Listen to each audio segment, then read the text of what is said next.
Auyuittuq, land that never melts. A national park of Canada, Auyuittuq includes the Penny Ice Cap and is nestled between Auyuittuq and Pangnirtung, the community we now call home. The park is 19,089 square kilometers of natural beauty and serenity.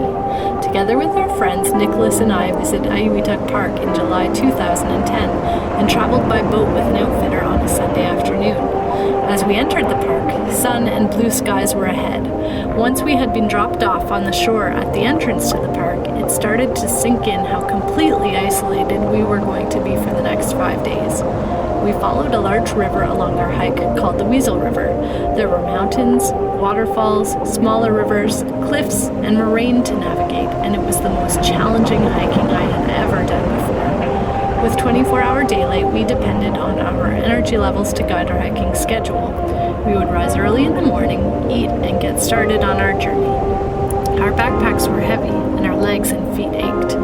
During our time in the park, we encountered few others, a group of hikers led by an outfitter, a father and son team, and a man hiking the full pass in solitude.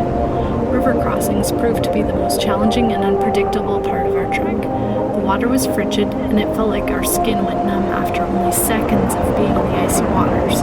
We worked as a team to plan the safest route along the river. There were times when we had to turn back and reevaluate our path along the way.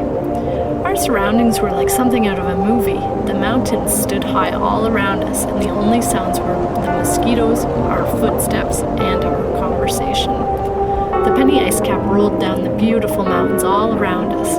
Some glaciers were smooth and clear, others were jagged and pure white, and some had an amazing blue hue.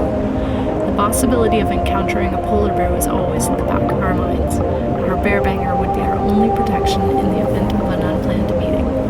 Mount Thor loomed in the park, with the Earth's greatest purely vertical drop at 1,250 meters. With each step closer, we took in the amazing view of the cliff. Our goal was to reach Summit Lake, the midpoint of Auyuittuq National Park. Even though we had planned time for weather delays and extra breaks, it seemed that Mother Nature had other plans for our final destination.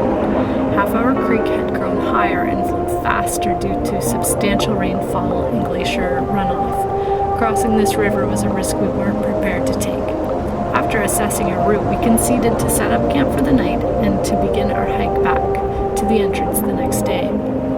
Traveling back on the path that we had already walked was more comfortable and reassuring. It was a chance to appreciate the natural and rugged beauty of the land. This was an opportunity of a lifetime,